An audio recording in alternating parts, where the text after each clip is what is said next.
Sa usa ka hilom ug hilayong Hiwaga bahin, ng ang panahon kinabuhi nagdaganog hinay. Gihulma sa Akbay panahon ng ug sa gamayng ambag maglaom, nga unta masayahay ang ugma. Sa piyesta Dinhi ng nagpuyo ang usa dahon ka gamay nga pamilya, si Wiljen, ang iyang Ako'y bana nga si JP ug ang ilang anak nga si Rochelle. Rochelle, dali na! Mga na ta!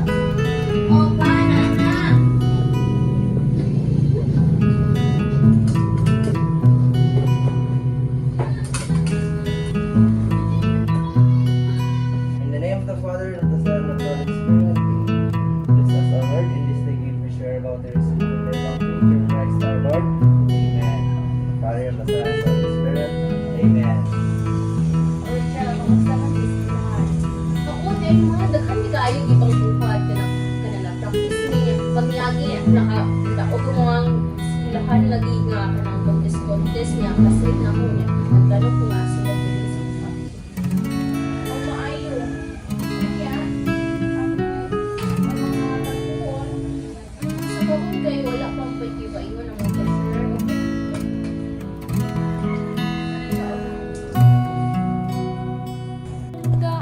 Yano ra ang ilang adlaw-adlaw uban sa likod sa ilang mga mahiyon naa kanunay ang kabalaka sa kwarta.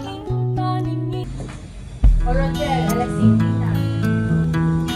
Umang sa'yo na kami magsugod ng pinaamin ko ng test. Sige lang kami. Kung meron ko ninyo, tama. Doon na tayo na, hapon na mga kaskulahan. Mas ikaw, tsaka lang kay kauban.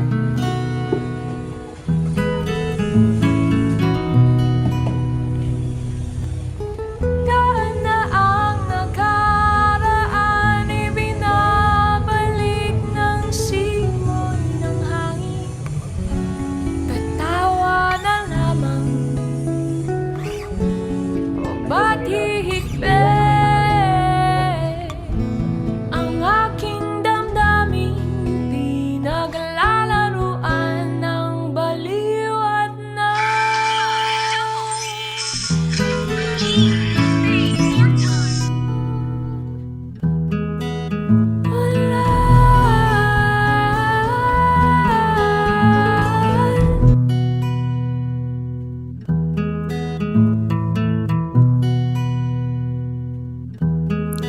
Sa laing bahin, adunay kagubot nga nahitabo. Usa ka drug dealer nga gisundan sa duha ka pulis, naglabay og backpack nga puno sa shabu sa bintana sa balay nila JP. Naglaom nga mabalikan kini sa dili pa siya masakpan sa mga pulis. Apan lahi ang plano sa kapalaran. Kung wala ka na maintindihan, kung wala ka na makabitan. Sa balay, samtang naglimpyo si Wiljen, iyang nakitaan ang dili pamilyar nga bag. Busa, iya kining gipunit ug giablihan. Ug sa dakong kakuyaw, nakita niya ang bag nga puno sa ilegal nga droga. Gibati niya ang kahadlok ug kalibog, ug dali niya kining gitago.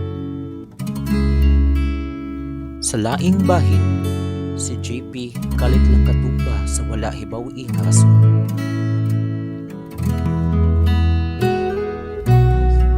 Samtang nagpadayon si Wiljen sa pagbuhat sa mga buluhaton sa ilang panimalay, kalit lang katagak ang luwag nga niya sa iyang atubangan. Ug sa diha kining iyang gipunit, aduna siya'y tawag nga nadawat gikan sa iyang anak nga si Rochelle.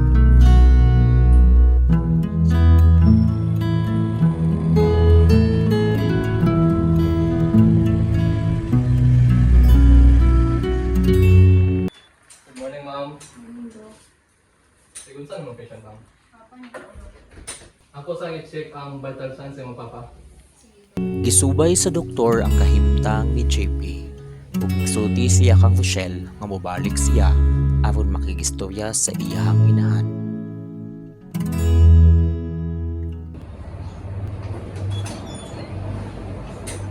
Meron ni mo Papa Rochelle.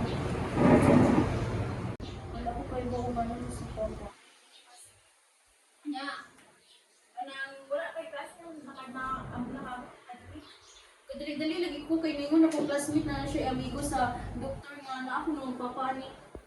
Ug diha dayon gisaysay ni Rochelle sa iyang inahan nga makikiistorya kaniya ang doktor.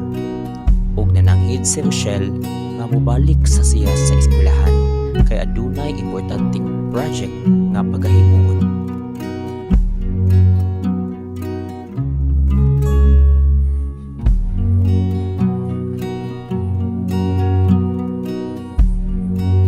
So, good morning everyone. As your mayor, electrical mayor, naroon tayo bagong nga project. Magambar ko daw da.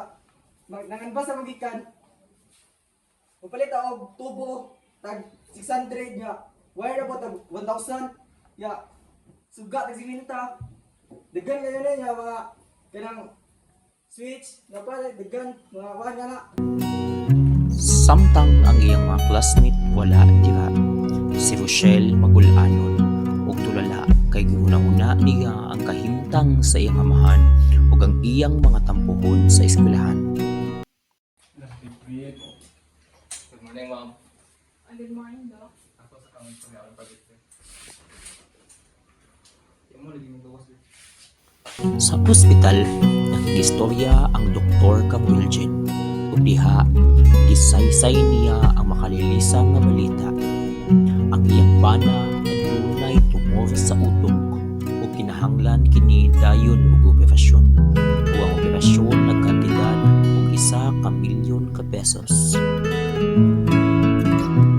Napuno sa kabalaka ug kakulba si Wilgen kay wala siya masayod kung asa niya pangitaon ang maong kantidad.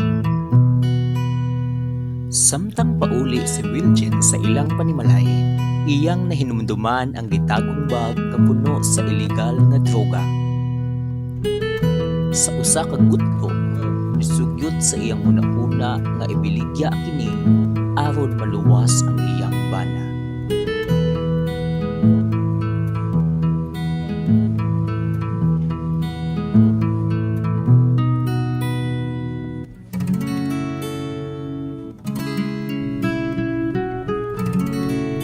Sa dihang padulong na siya mulakaw, mipintig ang iyahang konsensya. Kay kung iyaha kining ibaligya, daghang bata ang posibleng mahimo adik o magabuhat og dautan sa katilingban.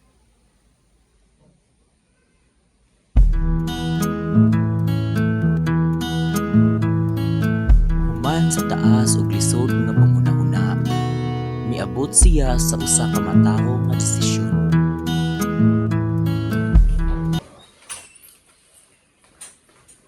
Ang adlaw sir na ako yung surrender kay nandito ko ba then wala ni ani nga bag. Dinaa siya sa tungod sa bintana. Well, hindi ko nakita na ko sa then naa siya sud nga kwarta o illegal na drugs. Pag-check ko na sir. Naman, mawala ba niya mo kumita sa bad suspect? Salamat sa pag-surrender. Sige ma'am, kami na bahala next. Thank you. Bisan pa man nga dako untang tabang ang maong kwarta ug ang halin sa maong illegal nga droga, ipili niya ang unsay angay ug matarong kay siya nagatuo nga ang pagkamatinud-anon adunay dakong ganti sa kahitasan. Hello, kinsa ni? Si Ma'am Garcia ni, katong asawa nga na stage 4 cancer. Ah, yes, Doc. Naka-remember ko ba nga kamuday itong tabang na to sa pagkasakit sa akong papa. As return, ako na lang bahala sa tanan sa imong bana. Salamat kayo, Doc. Ug sa dihang higayuna ni daguydoy ang luha sa iyang mga mata ug dito niya napamatunan nga ang labawng makalagahom nagatan-aw gayud kaniya ug sa iyang mga binuhatan. Ug milabay ang pipila ka mga adlaw, nagbalampuson ang operasyon. Hinahinay nga naka-recover si JP. Busa nagasaad siya nga muhunong na siya sa pagdula og scatter ug mag-focus siya isip usa ka responsabling bana ug amahan. Ug mao na ang ilang sugilanon, dili tungod sa swerte apan tungod sa kaisog, presensya ug pagtuo sa hustong buhat. Ang tinuod nga kalampusan ug milagro moabot sa kinabuhi dili pinaagi sa dali nga kwarta o swerte, apan pinaagi sa pagpili sa husto bisan lisod ang kahimtang.